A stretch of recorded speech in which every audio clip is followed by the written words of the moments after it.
All right, good morning, everybody. I hope everybody is having a great Monday. I cannot believe I'm saying that today is Monday, October 30th, and tomorrow's Halloween. So, really, the month of October, we're just pleased to have a guest today. So, I need to take one moment, as I normally do, to upload my computer system here so that I can see if anybody's chatting on the Facebook Live. And then we would be ready to go. It is again October 30th. Today I have a coffee mug. The coffee mug of today is I have a Scorpio. The reason why I have a Scorpio is because I am a Scorpio, and to another rotation around the sun. We are really really blessed. A friend of mine says that every day is a blessing, and growing old is a gift. So there's been many people that I have known that haven't had any birthdays after a certain date, and we definitely need to make sure that we appreciate all that we've been given over the weekend. Those that watch Friends, and Friends was, of course, just a wonderful part of a lot of people's lives. Chandler parent passed away over the weekend, unfortunately, at the age of 54. Those who know Chandler, the character Chandler, the individual that played him. So again, we just have to get our thoughts to that. And as I said, Friends was a staple of my youth, my younger years. So definitely something that we can all relate to, and send our condolences and thoughts to the friends and family of him. But today we do have a special guest. We have Dr. Sandy Goldberg. We've had her on before. We really appreciate her joining us. She's the founder and chairman of a Silver Lining Foundation. So this is a nonprofit that provides cancer resource information, quality of life services, and mammography to people who might not otherwise have them. She's a clinical nutritionist. She has been known and has been an on-air contributor on health and nutrition topics for Chicago's NBC affiliate since 1994. She has won an Emmy Award for her special about her own battle with breast cancer, diagnosed in 2000, and this actually led her to create a Silver Lining Foundation in 2002, and a TV show for the American Cancer Society that aired on CAN TV from 2002 to 2010.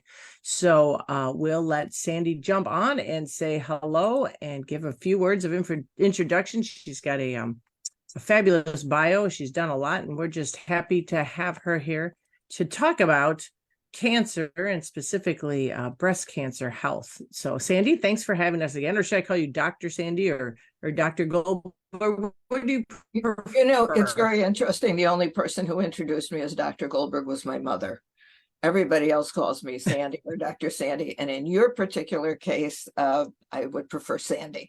But it is a pleasure to be Wonderful here again, and certainly to talk about a Silver Lining Foundation and breast health testing specifically. And again, what we do at a Silver Lining Foundation, we have a resource information and outreach program, as you talked about, and our breast health testing program, which is actually the heart of what we do. And what we do is that we fund the entire spectrum of breast health testing, mammograms through biopsies, for women and men who are uninsured, underinsured, or undocumented. And we now have 16 partner hospitals, and effective the 1st of January, that number will go to 18. So it keeps me out of mischief. I think that's wonderful. And as you said, many people, especially men, I think don't really understand that breast cancer can affect both men and women. And I know that a lot of pink and all that tends to be more centered towards females, but men do get breast cancer as well. They certainly do. And it's very interesting. When we started a Silver Lining Foundation in 2002, certainly the numbers of women being diagnosed are significantly higher. But the numbers of men that are being diagnosed from when we started the Silver Lining Foundation to now although smaller than women, it has doubled over the course of these 20 years. So it is not a province of females alone.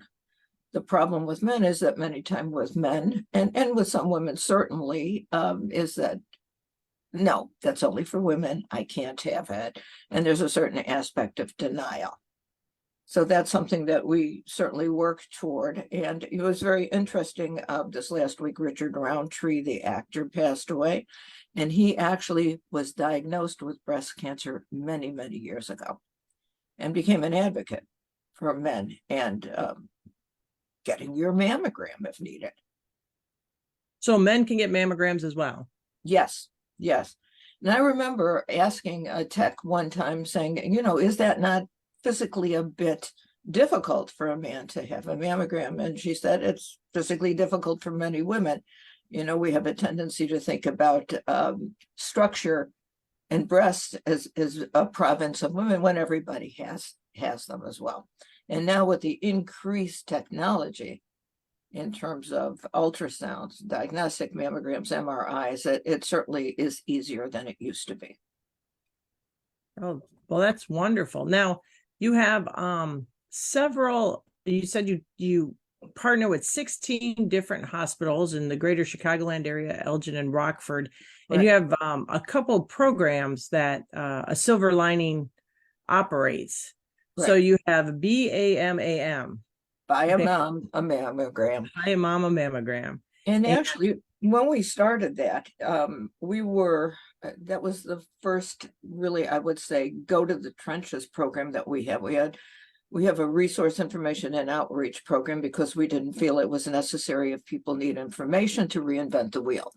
So we could refer to those participating organizations, some of which are nationwide. Buy a Mom a Mammogram started off in 2006, and we funded that first year only screening mammograms. That's the walk in the door mammogram that everybody thinks about when you think about it. And we discovered, when you thought about it, it's all good and well to have a mammogram. What happens if there's a question? And so we decided the second year that we were going to fund diagnostic testing. So Buy a Mom a Mammogram is basically the door opener for testing for those women and men who need basic testing. And then what we do is follow up if the health professionals related to our hospital partners feel is necessary, that we fund the diagnostic testing as well. And nobody pays a dime. And that's really the crucial thing, particularly now when everything is so expensive and complex and access is so difficult. Oh, absolutely. And, people are just struggling sometimes to buy groceries, much less think of things like that. Right. They're trying to put gas in their car, get their kids off to school, shoes on their feet, lunch is made. And so a lot of that is really difficult. You also have Survive to Thrive. Right. And that's Survive to Thrive is what has happened, Representative? Do I call you Stephanie? What do I call you? No, Stephanie's fine. Okay. You're Sandy, right. I'm Stephanie. We're all good. Great. Well, actually, the programs of the Silver Lining Foundation, their development was almost organic. We started off with our resource information and outreach program. Then we started funding breast health testing. Then we started basically talking to young people, which is a very important component of one of our programs. And then we started Survive to Thrive. And Survive to Thrive came about as a result of two women calling the office within literally hours of each other. And these women had insurance. They had had breast cancer. They had to have follow-up testing. The issue was that the only test that their insurance would cover was a mammogram, but both of them had had mastectomies. They had no breasts. It's a bit of a challenge to perform a breast on tissue that is no longer in existence. So they called, and the beauty of what we do is because we don't accept any state or federal or local funding, everything is private funding, corporate, result of our events, individual. I said, I called one of our donors and I said, this is unconscionable. We need to do something. And from that phone call, and of course, the support of our partner hospitals, we created Survive to Thrive, which is testing specifically for those who have gone through the fire. And it's a very different outlook once you've been diagnosed. And that is taken into account as well. You know, it's I remember years ago, I did a special at NBC on my own breast cancer journey. And it was the first time that people really talked about it. This was 20 plus years ago. And there's this need to connect with someone. You know, I'm a survivor. How long have you been? There's almost this physical need to touch. So our needs are a little bit different. Oh, absolutely. And I think that's often overlooked because people think, well, you had breast cancer and now you're over it, and the struggle should be, you know, you should go back to normal, right? And there is a struggle, and as you said, I think survivors need to have that connection, not only while they're going through treatment, but also, you know, maybe even some years afterwards. And that's the importance of having the ability to be able to talk to somebody. Some of the organizations that I referred to in terms of our outreach program, Chicagoland Cancer Information Coalition, deal specifically with that people think they know in theory, like you just said, well, you had breast cancer, you had your surgery, you went through your treatment, now everything is okay. No, nothing is ever really the same. To this day, I was diagnosed 23 and a half years ago, and I will not say in all candor that I think about my own diagnosis and what I went through that much. It's thank heaven I got through it. But every time I go in for a test, I kind of look up toward heaven and go, I've been good. Give me another year. So someone that hasn't been through that doesn't understand, which is why it's so important that our partner hospitals, that the women and men that come to us and go to a partner hospital for testing and are scared, because in the back of everybody's mind, it's like, oh, please, that there are navigators, that there are people at each of our 16, soon to be 18 partner hospitals who will sit, who will talk, who will hold a hand. And those, frankly, Stephanie, are the best calls that we get into this office. People who have gone through their testing and have heard they're okay, and they call us to let us know that they are okay. It's the easing of minds. We think about saving lives, but what about easing lives? That's equally as important. And then generational, though. I mean, it's always so important to know your family's history with regards to breast cancer and those types of situations, the health situations that pop up. You brought up a very important point. And I think in this day of access to the internet, that we hear and read a lot that is not exactly accurate, like prevent breast cancer. Currently, you can't. What you can do is be aware of your risk factors, and those you can lower, you should lower. Awareness is an extremely important tool, and something that you mentioned, very, very significant, and I'm glad you brought it up, and that is your family history. We have a tendency with breast cancer or breast to think about women and the female side of our family. It's both sides, our fathers and our mothers. What were their families? What is the history of their families? That's extremely important. I'm going to talk about what we can do to lower our risk factors. Number one, if you smoke, don't smoke, stop. Very important in terms of lowering your risk factor where breast cancer is concerned. In terms of intake of alcohol, lower it or don't at all. Get some exercise, very important. Watch your diet, fried foods particularly. And everyone who is listening and watching the show is going, oh no, I've heard this 5,000 times before. Yes, but it's very, very important. And then, of course, you need to be aware of your family history.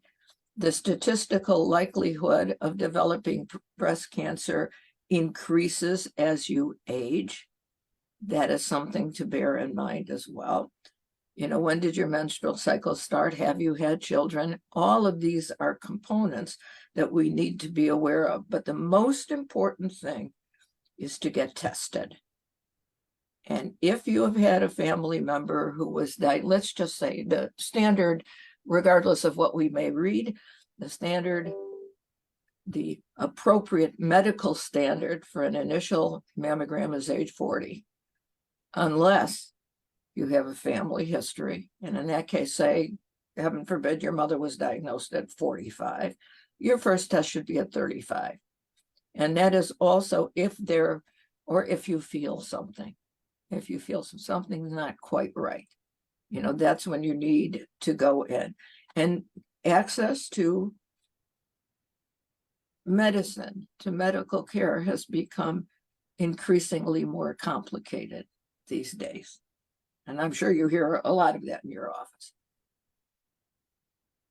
Definitely. There is a struggle all around. And one of the things that I thought as you were talking was I had always been told, you know, you mentioned 40 or 35 to go in for your first mammogram. And I'd always been told that mammogram is a baseline as well. Right. So it shows where they're at. So people might think, oh, I don't have to get a mammogram until something doesn't feel right or something isn't good or to find something. But I've always told that it's so important to get that first mammogram early so that they have a baseline in which they can gauge further tests of against.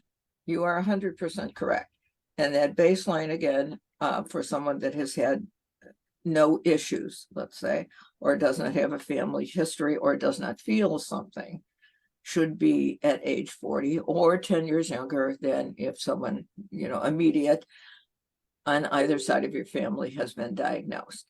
I think also what we can do is that we can be, and we don't enough, are informed patients, informed awareness of our own bodies. You know, breast health testing, individual breast self-examination, you hear, no, it really doesn't help. Yes, it does help. It's important to do so because nobody knows your body better than you do. The point is, however, and I'm going to raise my hand up real high because the screen on my computer is, you know, a little bit high. When people do their own breast self-examination, can you see my hand? Yes, ma'am. Tendency to bend your finger. See, pretend this is your breast, you're checking it, you're bending your finger. That's not the way to do it. It has to be with the tip of your finger because the end of your finger is more sensitive than that pad when you bend your finger. So that's number one. Number two, if you look in the mirror, and we all should look in the mirror, does one breast look different than the other? Is there a difference in color? Is there any discharge? Is the temperature of one different than the other? These are things that maybe we don't think about, but these are signals. Or if you bend forward, do you see something immediately under the skin that maybe wasn't there before that looks unusual? So those are ways in which we can work at being advocates for our own health, and that is awareness. But the important thing is that if you don't feel, if something's not right, you have to get it addressed. Everyone needs, again, as you say, that baseline mammogram, because then in the future, when you go in for regular testing, which should be annually, regardless of what you may have read, is that you can see, it can be seen if there are any changes in the architecture, the structure of the breast itself. No, that's great information. We have a Facebook commenter, Ellen Brady, says, hello, Dr. Sandy, keep up the good work. She's a 25-year survivor and still gets nervous at mammogram time. And she said that she met you through Gilda's Club. Yeah, Ellen. Okay. Tell her, please, I said hello. And yes, and Gilda's Club, when we're talking about a resource for people who are going through, have gone through, their family members have gone through the trauma I don't care who you are, of diagnosis or someone you love, a tremendous resource is Gilda's Club. And there are Gilda's Club around the nation. In Chicago, I know there's one downtown, and then there are in a couple of the hospitals, I believe, in the hospital in the area. But I think what can happen, a diagnosis, and I think Ellen can agree, is the fact that a diagnosis can be very isolating. You know, you have it, you're hit by a bus, you don't know which way to move, you don't know where to go, you don't know what's next. I mean, I'm trained and I felt like I was hit by a bus. And it helps if one is so inclined to know that we're not by ourselves. We can share our experiences. We can get information from those who understand what hearing you have cancer or your loved one has cancer. What does that mean and the impact? That's very, very important to do so. And you know, this outreach. Go ahead, I'm sorry. No, I was gonna say, do you want to give a little snippet on what Gilda's Club is? Gilda's Club was started by the comedian Gilda Radner many, many years ago. She was married to Gene Wilder at that time, and she was diagnosed and realized, in essence, that where was somebody to go? You know, you have to talk to somebody. And that was basically the establishment of Gilda's Club, which is now, you know, certainly around the United States. My experience is more with Gilda's Club Chicago, in which there are, and my assumption is that pretty much they're all the same, is that there are different groups. There are different groups for those who are going through. There are groups for those whose loved ones are going through, for children who are going through, children whose parents are going through. Plus, there are cooking classes. They tried to teach me how to cook. It did not work. But there are multiple activities. But most importantly, and taking into account the significance of all the programs that Gilda's Club does provide, is there is a sense of understanding of what this means, and that someone does not have to go through this by themselves. That's the most important thing. And it's grown over the course of years. The people over at Gilda's Club are remarkable, are absolutely remarkable. My recommendation would be anybody going through who needs information, who needs help, who needs somebody just to hold your hand going through the process. That certainly is an organization that I would recommend highly. Also, in terms of anyone is diagnosed at a hospital, does not have access, as an example, social services department of the individual institutions, breast health navigators are on tap. I know in all our hospitals and all the silver lining hospital partners there are. So somebody can sit and talk to you, that you don't feel alone, that there is a light at the end of the tunnel. That's so important.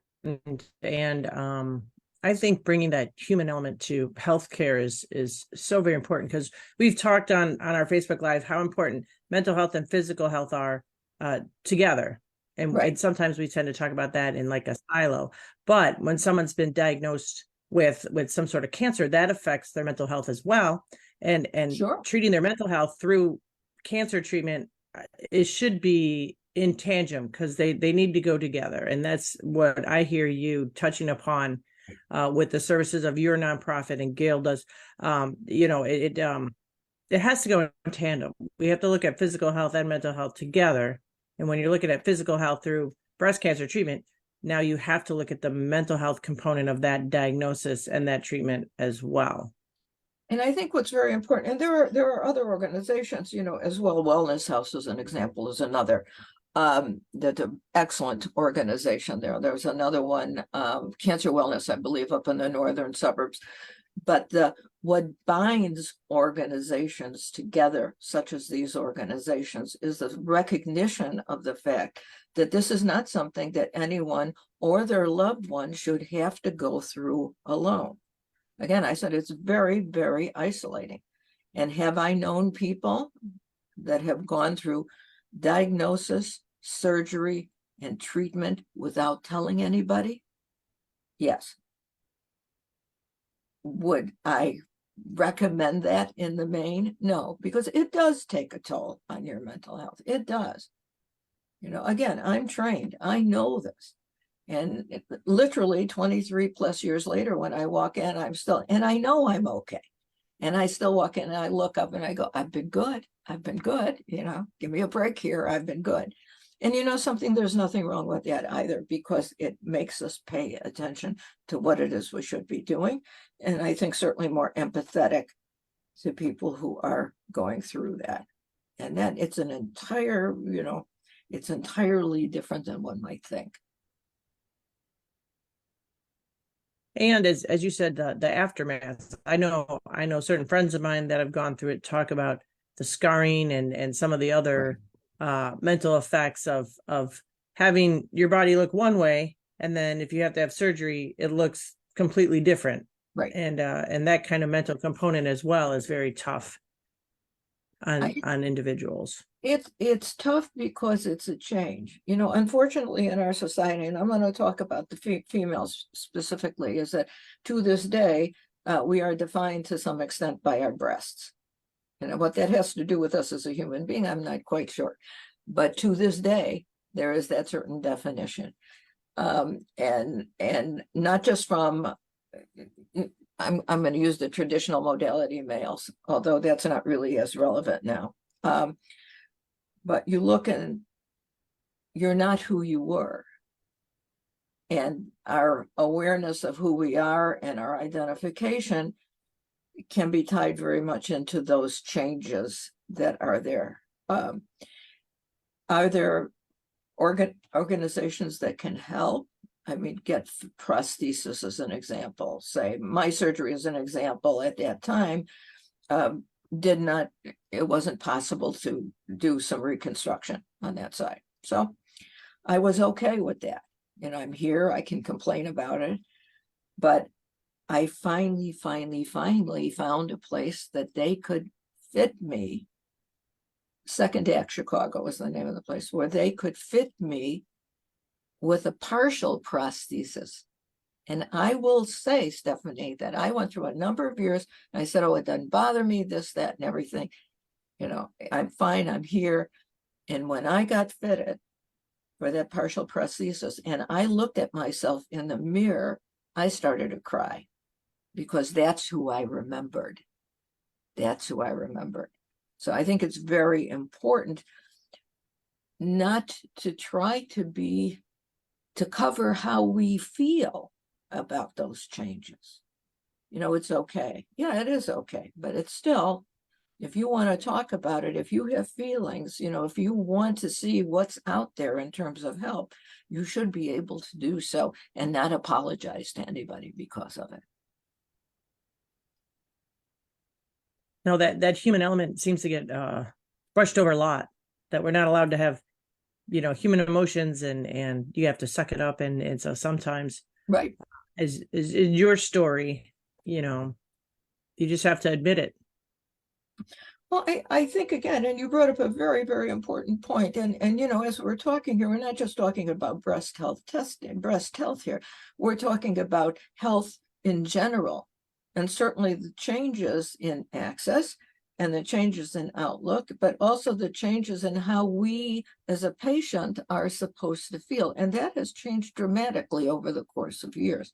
We're supposed to have our 5.5 minutes of grieving process for whatever it is we're going through. And then we're supposed to go on like nothing happened. No, that's not the way it is. And that's why the component, which you brought up a couple of times, the mental health aspect, but the ability to be able to gain access to get help is so very, very important, regardless of what health issue we're talking about or what issue it is. I mean, I've had women say to me, I don't feel like a woman anymore. I've had women say to me, well, my husband or my boyfriend left me because of this. You're not supposed to just sit there and take it. You need clarification. You need to be able to talk. You need to talk that, chemotherapy is icky, but it does what it's supposed to do. You know, it's all right to complain about it. It's all right to discuss the process and how we feel about the process and the outcome as well. No, that's such true words. In looking at the statistics I have in front of me, 1 in 8 women in the United States will be diagnosed with breast cancer in their lifetime. You broke out. And a woman Yeah. is diagnosed with breast cancer in every 2 minutes. Right. I said 1 in 8 women in the U.S. will be diagnosed with breast cancer Right. in their lifetime. Right. So that's a startling statistic. It's very interesting and when I was on NBC, I would every year during the month of October, although breast cancer awareness and access to testing is 12 months a year, you know, it's just we have designated the month. But what I would do is every single year I would have 2 other women with me up at the anchor desk. One was quite young, in their 20s, early 30-ish, mid-30s. The likelihood of her being developing breast cancer at that point is about 1 in 2,500. Then you go up the next decade, 2 decades, to say mid-30s to 50-ish. And then it's 1 in 250. Then you get to great grandma here, and the likelihood is 1 in 8. So as you age, the diagnosis factor, the likelihood of a diagnosis, obviously increases with age. But what we have a tendency to do in this society is that as women, we take care of everybody and everything else, and we are sort of last in the list. And where this is concerned, and not only breast health testing, but testing in general, is not something we should put aside. I'll do it later. I have my kids, I have my this, I have my that, through a silver. And I've had people talk to me before they knew what we do at a silver lining. I can't afford it. You don't have to afford it. You pick up the phone, you call us, you say that this is what I need. I'm scared I can't afford it, or my insurance won't cover it. And we'll make sure that you get the testing you need for free. And in our society, it all seems to revolve around what it cost. Do you hear that from your constituents? Do you hear that a lot from your constituents in terms of the aspect of the cost affecting their being able to get what they need? Oh, I think cost in healthcare is very important. I had a very good friend that got severely ill and had to declare bankruptcy due to the medical costs. Cost is really important. One of the things I did want to point out, and Sandy, you probably know about this too, is the Illinois Department of Public Health, that we have an Illinois breast and cervical cancer program that does help out. Yes, yes. And they are absolutely spectacular. The women that come to a Silver Lining Foundation, we fund everything through biopsy. If someone is diagnosed, and our diagnosis ratios are about 6 to 7 times higher than the national average, our partner hospitals get, and that is their agreement with us, or our agreement with them, the women are put, or men are put into a funded program. One of the programs is the Illinois Breast and Cervical Cancer Program. What we do, and why it works so well in tandem with funded programs that women that are diagnosed through a Silver Lining Foundation, why it works so well, it's the treatment that is paid, the surgery and treatment that is needed. Everything leading up to it, we fund. And I will say that our hospital partners have been remarkable, as have those who are engaged in the Illinois Department of Breast and Cervical Cancer. I mean, amazing, amazing people. You talk about advocates, boy. Seems like in breast health testing in particular, we all have our flags, we all get on our horses, and we're all going to protect, Well, we try to highlight some of the positive things in Illinois. I know I do. I'm very proud to have been born in Illinois and came back to Illinois after my military service. And this is, I think, one program that we can be very proud of. It was inception in 1995, right. And the program has supported more than 822,000 screenings for more than 351,000 women. And just in our current recent fiscal year, which ended in July, the program supported 14,757 breast cancer screenings and 5,321 cervical cancer screenings.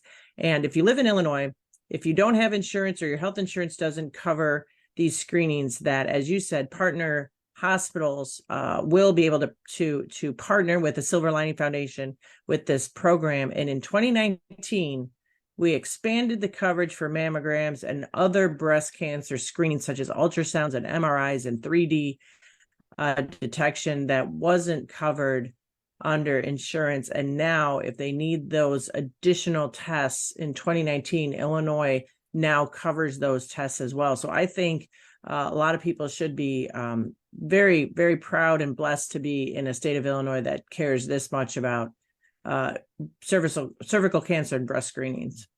And it's a very interesting point that you brought up. Number one is the fact that it is available. People say that, well, why don't you, at a Silver Lining Foundation, do you fund cervical cancer as well? And I go, no, our work is from our neck, is somebody's neck to their waist. But to be able to work in concert, I think, is so very, very important. And I know when you said something that's very important, and I'm going to say something that may not be necessarily the most politically correct, in the fact that Illinois is unique in terms of many of the programs that the state has. It does not matter who the individual is. It doesn't matter where they come from. This is the way we feel at a Silver Lining Foundation. We don't turn anybody away. Now, are there parameters which have to be acknowledged, particularly in an entity as large as a state and a state-funded program? Yes, of course. But the ability to be able to work together is so important. And I will say that it is not the case in all states. That obviously is an issue, that people will have to travel from one state to another to get the care they need because they can't get it in their home state.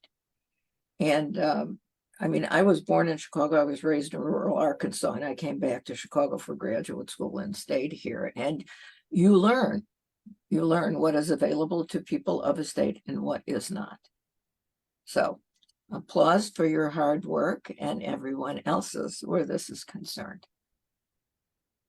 Well, thank you. I know that the state of Illinois works very hard, and I think I know I do, and a lot of my colleagues in the legislature work to treat people with dignity and respect, because we are all on this earth for a short time, and we want to do the best we can for the amount of people that we can.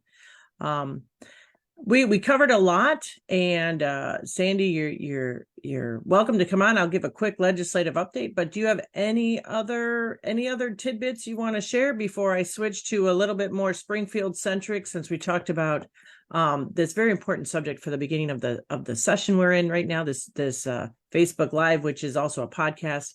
Is there anything you want to close with or share that we haven't touched upon?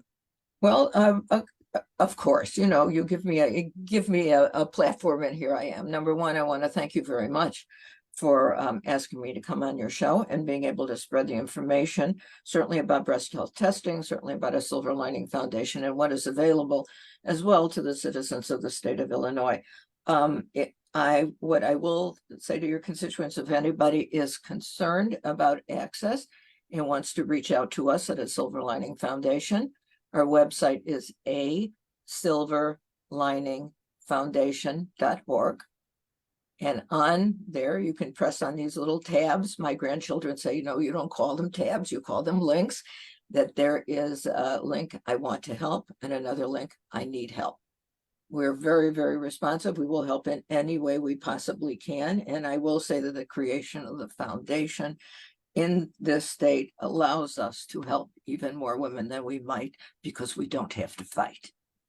So gold star, kiddo, keep up the good work. Thank you, ma'am. Thank you so much. And thank you for joining us again to talk about this very important subject matter. And again, you're You're welcome to stay on as I give a little update from Springfield as we wrap up the show, the Facebook Live that we're on. But again, Dr. Sandy, we really appreciate all that you do and all the work that you do for so many people in the state of Illinois, and through your organization. You've helped so many people. I'm sure it's beyond quantitative on the impact that we make in people's lives that we might not even know about. So. Right. And I will add one thing on that. I read an actuarial report, and this, I think, brings exactly what you said home, that the ripple effect on the life of one person, the ripple effect is 50 other people.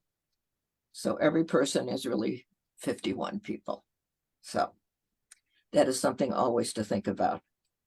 Well, And thank you. I would like to stay on and listen to what you have to say about what's going on in the legislature. Oh, very good. Very good. We're going to shift gears now. We're going to talk about Springfield a little bit. We had veto session last week. We met in some committees, and we met in caucus. We didn't pass much legislation in the House. The main bill that we passed in the Illinois House was to allow legislative employees to unionize. And so we passed that out of the House.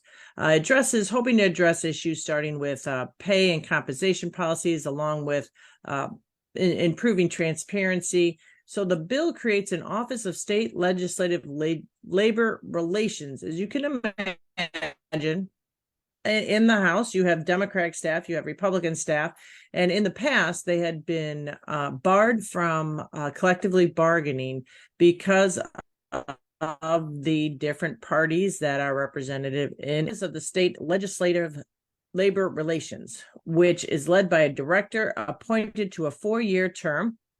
And the office is responsible for negotiating with the representatives of the union of their choosing regarding wages, hours, and other conditions of employment. Now, just to go back in the time machine, back in February of 2020, I did file legislation to allow legislative assistants to unionize. It was a much smaller bill. This bill is very fine-tuned, and it talks about a little bit of the nuances that needed to happen for this unionization. So right now, it also gives the state panel of the Illinois Labor Relations Board's oversight. So that's the main thing that happened in the Illinois House during veto week. We again go back to veto November 7th, 8th, and 9th. So I think there's going to be a lot more action in Springfield over that time frame than we did last week.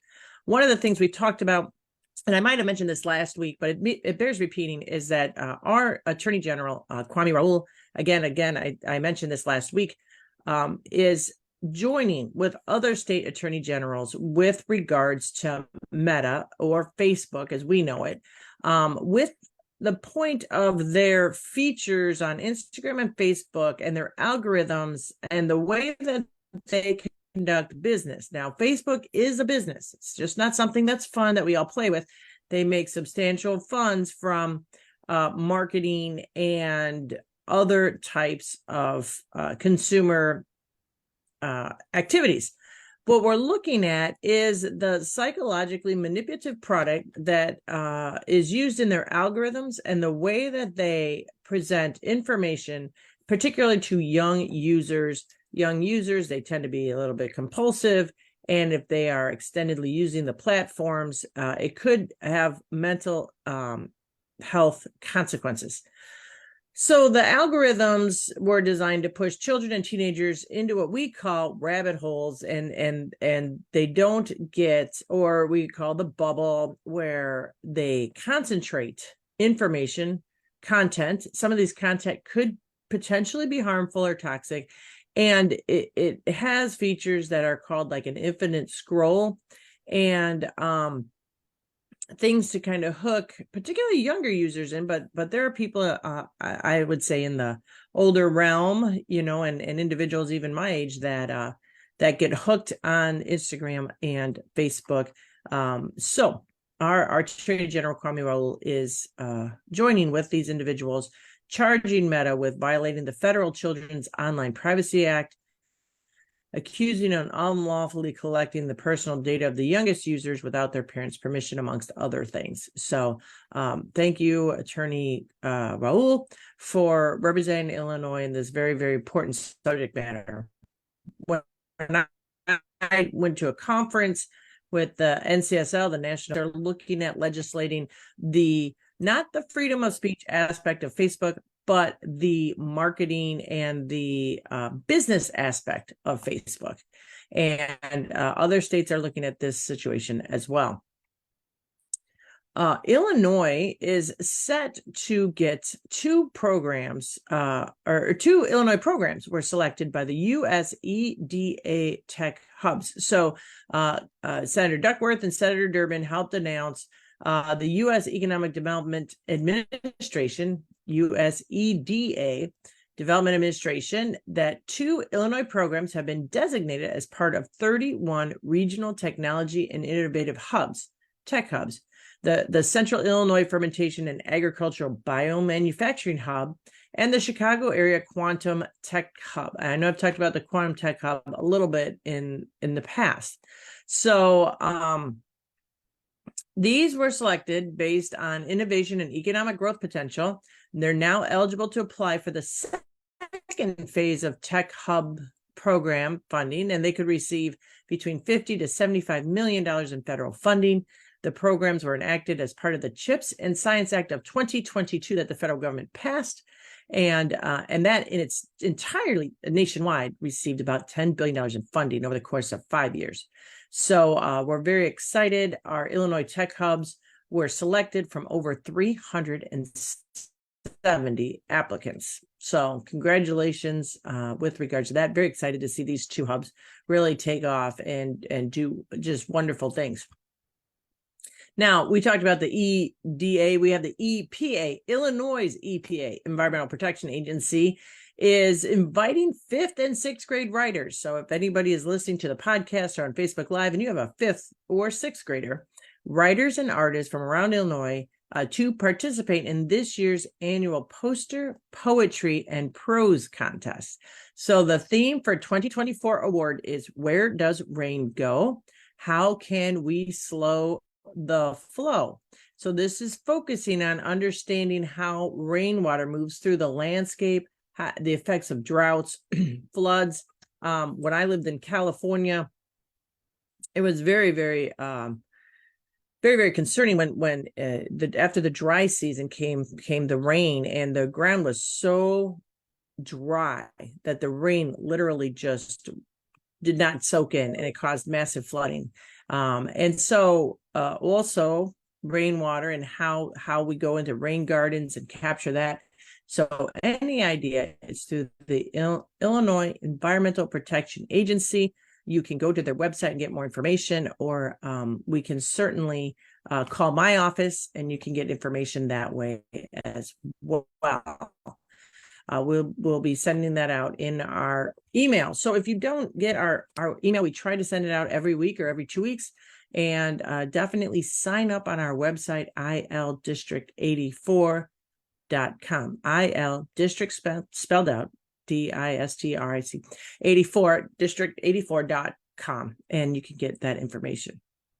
Now, closer to home, Indian Prairie School District 204, which is in my district, received a grant of $248,000. And this is to help strengthen the mental health services for our youth across Illinois. The General Assembly budgeted about $9.5 million for this throughout the state. And it's exciting and really appreciative that Indian Prairie School District was awarded $248,000. This certainly helps our schools and our local agencies improve student care through all sorts of aspects. We're looking at preventing adverse childhood experiences, intervention to assist children who might be suffering from trauma, training for medical and school staff to expand adolescent mental health resources.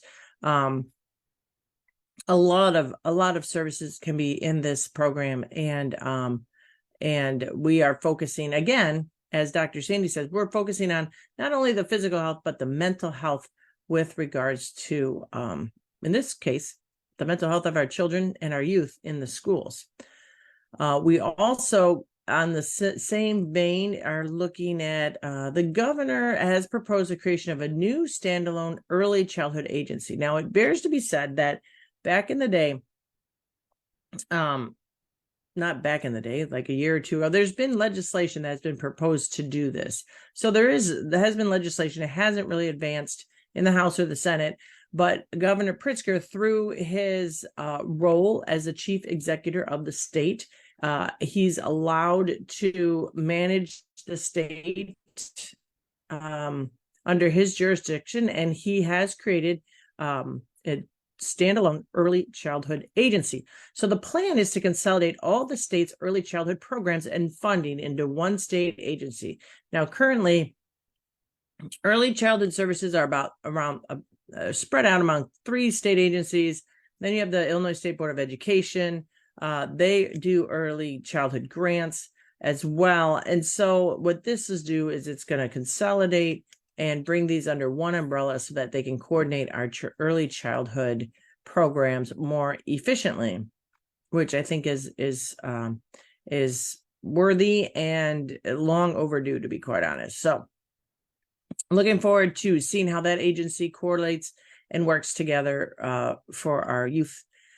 Also, going back to the national level, I know I'm flipping from national to state, but the U.S. Department of Labor, Illinois was awarded $11.25 million as a grant from the U.S. Department of Labor. I've talked about this before. The state needs to work collaboratively with the national government, and this helps us all around. So the Illinois Department of Employment Security was awarded this grant to support the modernization, fraud defense, and equitable access of unemployment insurance systems nationwide. So Illinois is one of 19 states or territories to receive more than the whole pot is $204 million in federal funds. We got 11.25 million of that. And we need to make sure that our unemployment system is reliable and access to users. Now, we've talked about this before. The state just administers the program. The U.S., the national level, actually, it's a program through them, and we administer it. So it's a bit of a partnership with regards to the state and the local level. So we're looking at strengthening, streamlining, and enhancing the customer experience and the individuals that have to access the unemployment insurance program. And we are beefing up our protections against fraud. There was a bunch of fraud in the system. Mostly that was because of COVID and the UI system that came through the federal government wasn't tested and yielded to quite a bit of fraud. So that is quite an issue. We also have tourism grants. So tourism is a big industry in Illinois, and the Illinois Department of Commerce and Economic Opportunity, we put in the budget, the General Assembly put in the budget for these grant programs. And through the Illinois Department of Commerce and Economic Opportunity, DCEO, has given 2 grant programs. There's a tourism attraction grant program and the tourism private sector grant program. And so these are available for eligible entities to apply for these grants. And this is to attract, develop, and improve new and existing tourism-related projects. So there's a notice of funding opportunity that's out there. If you're in the tourism industry, that funding is available. We put those funds in the budget for the governor to administer, and he is administering them as well. Finally, the UAW and Stellantis tentative agreement to include a new vehicle, EV battery factory for the idled Belvedere plant. So Stellantis and the United Auto Workers have reached a tentative agreement that, if approved, will bring increased pay, improved benefits, and most importantly for Illinois, a new vehicle and an electric vehicle battery plant to Belvedere. So we are really excited about that. Restarting the 60-year-old Belvedere assembly plant. It has been idled since February. So part of the deal, the Belvedere plant will get both an unnamed vehicle and an adjacent battery manufacturing facility, bringing thousands of jobs back to the small river city near Rockford. The state recently optioned a large parcel of land next to a 280-acre Belvedere plant to accommodate a manufacturing expansion. So things are really improving in the state of Illinois. I'm going to close out with Halloween is tomorrow. And I'm going to give you a quick update with regards to safety Halloween. Let me pull this up. If you don't keep fire safety in mind, Halloween and fall decorations can add an increased fire danger to your home that could create a real scary situation. So that's from him. Use battery-operated candles, glow sticks, and your jack-o'-lanterns. If your child is wearing a costume mask, make sure the eye holes are large enough for the child to be able to see out. Dried flowers, corn stalks, crepe paper catch fire easily. So keep all these decorations away from open flames, especially if you think they're going to be cute on top of your fireplace and then you light a fire. Do be very careful. Keep those far away from that. Children need flashlights to carry for lighting and glow sticks as part of their costumes. And remember to keep all exits clear from decorations so nothing can block escape routes if you need to. Wear costumes that are labeled flame resistant. If you make your own costume, use flame resistant fabric such as polyester or nylon. Wear bright reflective costumes. Now I know that, dark, black witches can be, but make sure that you add reflective tape on it so that you can be visible crossing street. Test makeup to avoid allergic reactions. Don't wear decorative or colored contact lenses that appear to change how your eyes look. These could injure your eye, but also if something were to happen, could really help, could hinder a first responder. Inspect all candy. Tell children not to accept or eat things really that isn't commercially wrapped. And then be very careful when you're carving pumpkins. Really, adults need to supervise their children. And then never leave burning candles unattended. I know some of these are common sense, but it doesn't hurt to bear repeating.